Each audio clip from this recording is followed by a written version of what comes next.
योगी आदित्यनाथ को मैं चैलेंज कर रहा हूं कि 24 घंटे के अंदर अगर वो वाकई में योगी हैं और उत्तर प्रदेश के मुख्यमंत्री हैं तो प्रूफ दिखाएं।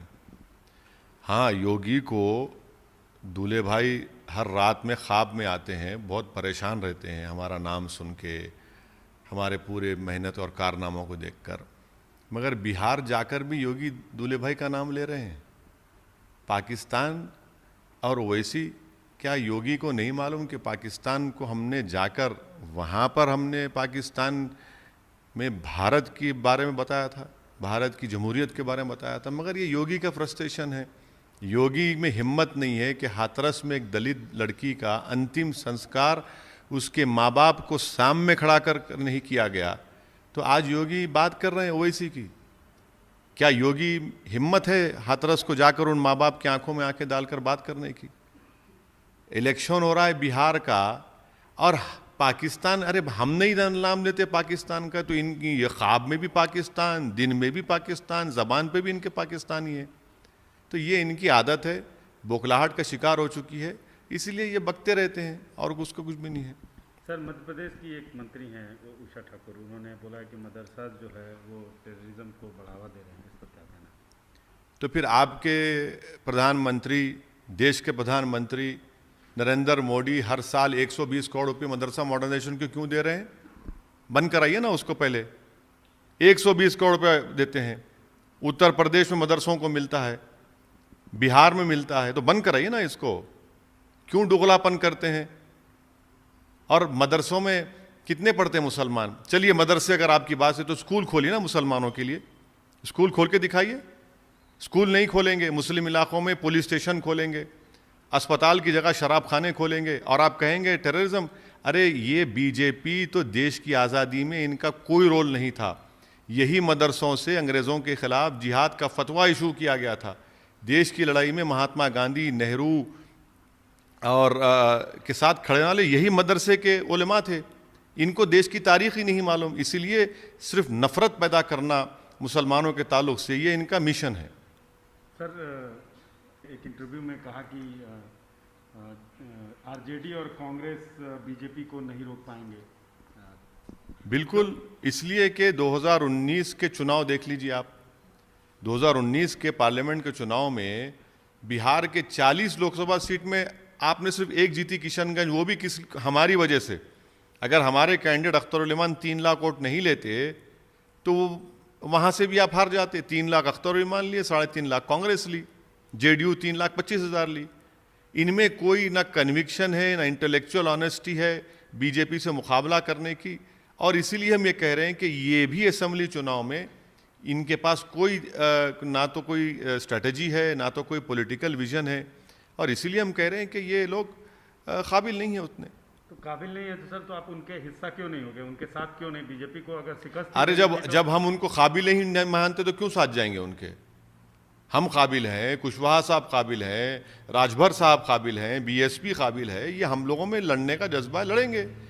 उनमें कहाँ है? अरे भाई एक बात बताइए, 5 साल पहले गठबंधन ने क्या कहकर वोट लिया था कि संघ मुक्त भारत करेंगे, मोहन भगवत को रोक देंगे और वोट कटवा हमको कहा था। फिर आपका अलायंस अगर गिरकर ख़त्म होकर नीतीश कुमार मोदी के गोद में बैठते हैं तो इसका जिम्मेदार कौन है? कांग्रेस नहीं है, आरजेडी नहीं है। आपने तो बिहार की जनता को झूठ बोलकर, धोखा देकर वोट लिया। आज बीजेपी अगर सत्ता में है बिहार में तो आपकी वजह से, इन तीनों पार्टियों की वजह से, नीतीश कुमार, लालू और राहुल गांधी की वजह से। लेकिन फिर वही आप जिस तरह से जिस गठबंधन में गए हैं, जो बीजेपी को रोकने वाली जो बड़ी ताकतें हैं सूबे में, उनके साथ नहीं। कौन सी बड़ी ताकतें? अरे वो जो पार्लियामेंट के चुनाव में बीजेपी को नहीं रोक सके, 40 में से 1 सीट नहीं जीत सके, वो पार्टी के परिवार का लोग इलेक्शन हार गए, कांग्रेस के लोग इलेक्शन हार जाते हैं, आरजेडी के हार जाते हैं, तो भाई अब वो भी जिम्मेदारी आप मेरे गोद में डाल देंगे क्या? नहीं, तो आप और मजबूत करना चाहिए ना आपको। किसको? उससे तो उन बातों को फल मिल रहा है जिससे आपको वोट कटवा बोला जाता है। अरे हमको कोई फिक्र नहीं है, वोट कटवा बोले, क्या क्या बोलते बोल लो, डिक्शनरी में एक नए लफ्ज का इन्वेंशन करके बोलो, हमको कोई फर्क नहीं पड़ता। क्योंकि हमारे दिल में क्या है, हमारी सोच में क्या है, वो हमको मालूम, हमारे रब को मालूम, और हम पीछे हटने वाले नहीं हैं। आप जितना बोलेंगे उतना हमको ताकत मिलेगी, हमको कोई फ़र्क नहीं पड़ता। बिहार की जनता बड़ी बाखबर और होशियार है, वो बड़ी पॉलिटिकली शुरू है, वो देख रही है इनके तमाशों को और इनको सबक सिखाएगी। आप कह रहे हैं कि आरजेडी और कांग्रेस नहीं रोक सकती। आपने शायद वो तस्वीरें नहीं देखी जो वायरल हुई, तेजस्वी यादव और कांग्रेस की जो रैली थी, उसमें विशाल जनसभा जो हुई उसको आपने देखा नहीं? उससे बहुत लोग उस पर बातें और चर्चा का विषय। देखिए, भीड़ को जमा करना, जनता का आना एक पॉलिटिकल लीडर के लिए बड़ा अच्छा लगता है। हमारे भी सभाओं में लोग हमारी स्पीच को सुनने के लिए बहुत आते हैं, मगर चैलेंज ये है कि उसको वोट में कन्वर्ट करना, वो सबसे बड़ा चैलेंज है। यकीनन जनता आएगी, हमारे जल्द सभाओं में भी आएगी, और अगर यही पैमाना है तो क्या आपके पार्लियामेंट के चुनाव में भीड़ नहीं आ रही थी आरजेडी के? क्या कांग्रेस आरजेडी के अलायंस में भीड़ नहीं आ रही थी क्या? अभी आ रही है, जब नहीं आ रही थी क्या? ये चीज़ है, देखना पड़ेगा आगे जाकर। हमारा मकसद एक ही है कि एक मैसेज, पॉजिटिव मैसेज बिहार की जनता को हम देंगे और उसमें कॉन्फिडेंस इंस्पायर होगा और तब जाकर वो वोट में कन्वर्ट होगा।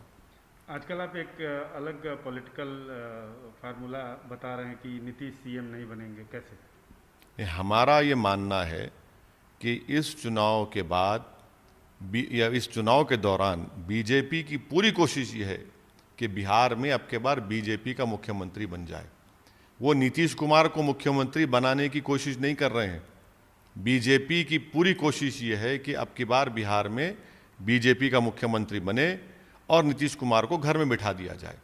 इसीलिए हम बिहार की जनता से कह रहे हैं कि बीजेपी को अपना मुख्यमंत्री बनाने के रोकने के लिए आपको कुशवाहा साहब और देवेंद्र यादव साहब जो अलायंस, और राजभर साहब बीएसपी जिसमें है, उसका साथ देना है। बीजेपी की ये स्ट्रेटजी सब पे सामने है, सब जानते हैं इस बात को, ये कोई मैं नई बात नहीं कह रहा हूँ, हर आदमी जानता है, बिहार की जनता जानती है। और रामविलास पासवान के जो पुत्र हैं चिराग पासवान, उनका जो इस समय राजनीतिक जो उन्होंने बातें कह रहे हैं कि प्रधानमंत्री का मैं हनुमान हूँ, लेकिन उन्हीं की पार्टी के खिलाफ लड़ रहे हैं, उनको आप कैसे देखते हैं? उनकी भूमिका को कैसे देखते हैं? भाई वो देखिए, अब वो किसकी लंका जलाएंगे, किसकी लंका जलाएंगे? वो ये दिल्ली में आप मोदी के साथ, पटना में नीतीश के साथ नहीं, आप ये किसको क्या कर रहे हैं? बिहार की जनता देख रही है इसको। और फिर आरएसएस के लोग ऑर्गेनाइजेशन सेक्रेटरी एलजेपी में ज्वाइन हो जाते हैं, तो क्या पैगाम है? कौन इनको सपोर्ट कर रहा है? फिर बड़े बड़े बीजेपी के लीडर्स इनको ज्वाइन कर रहे हैं, और नरेंद्र मोदी के ताल्लुक से, अमित शाह के ताल्लुक से बोलते हैं कि ये लोग बड़े सख्त लीडर हैं। ये इतने नरम हो गए कि इनके पूरे के बड़े बड़े लीडर्स एलजेपी में जाकर इलेक्शन लड़ रहे हैं। ये किसकी आंखों में धूल झोंक रहे हैं? बिहार की जनता में तो आंखों में धूल नहीं झोंक रहे हैं आप। बिहार की जनता देख रही है पूरे आपके इन चीज़ों को और एक अच्छा फैसला लेगी। बीजेपी धूल झोंक रही है या चिराग पासवान? नहीं, ये मैं तो यही कह रहा हूं ना कि मकसद यही है कि बीजेपी का मुख्यमंत्री बने। नीतीश कुमार को मुख्यमंत्री बनाना बीजेपी का मकसद या आरएसएस का मकसद नहीं रहा। इनका मकसद ये कि अब के बार नीतीश कुमार को बिहार का चीफ मिनिस्टर ना बने, बल्कि बीजेपी का बनाए। और हम बिहार की जनता से कह रहे हैं कि आपने 2019 के चुनाव में आरजेडी को, कांग्रेस को वोट दिया, वो नाकाम साबित हुए। अपने वोट को, आपका कीमती वोट है, उसको ज़ाय होने मत दीजिए, उससे नुकसान होने मत दीजिए, अपना फ़ायदा कराइए और कुशवाहा साहब और देवेंद्र प्रसाद यादव, बीएसपी, राजभर साहब की अलायंस को वोट दीजिए। एक अंतिम सवाल सर, जो आपका गठबंधन है, आपके विरोधी, अरे भाई, ये जो तोपें तो चली नहीं 19 पार्लियामेंट चुनाव में। बड़े बड़े तोप गए थे, बड़े बड़े तोप गए थे 2019 के पार्लियामेंट चुनाव में। क्या तोप में पानी डाल दिए थे क्या? तोप ही नहीं चली, सब टाँटाएँ हो गए। चलिए, हम तोप हैं तो हमारा, जब हमारी घनगरज चलेगी वो निशाने में बैठेगी, हमको पूरा यकीन है। मगर आपका तोप तो एक्सपायरी डेट हो चुकी है ना उसकी। वो आपको बोल रहे हैं? अरे हमको तो सारी दुनिया बोलती है, हमको फिक्र नहीं है। बीजेपी बोलती है हमारे बारे में, आरएसएस बोलती, नीतीश बोलते, कांग्रेस बोलती, आरजेडी बोलती, बोलते रहिए ना। हमको नहीं बोले तो किसको बोलेंगे? अच्छा है, हमको, इनको लगता है कि हमको बोलने से इनको रात में नींद आती है, पेट में दर्द कम होता है, बोलते रहिए। मगर बिहार की जनता ये भी देख रही है कि पूरे के पूरे एक होकर ओवैसी के पीछे पड़ चुके हैं। कितनी सीटें हैं आपका गठबंधन? अब नहीं, ये देखिए, ये सवाल आप किसी भी पॉलिटिशियन से पूछेंगे तो वो बोलेगा कि हम पूरा जीत रहे हैं। हम बिहार की जनता पे छोड़ रहे हैं। बिहार की जनता से रिक्वेस्ट करेंगे, उनसे निवेदन करेंगे कि आप हमको अपने आशीर्वाद से नवाजिए, अपने वोट से नवाजिए और हमको कामयाब करिए। ये तो बिहार की जनता को तय करना है। हम उनको कन्विंस करेंगे, हम उनको समझा रहे हैं और हमको यकीन है कि अब के बार वो 2019 में जो गलत फैसला ले लिया गया था, चाहे बीजेपी के नीतीश और कांग्रेस आरजेडी के बारे में, वो अब के बार नहीं लेंगे ऐसा गलत फैसला।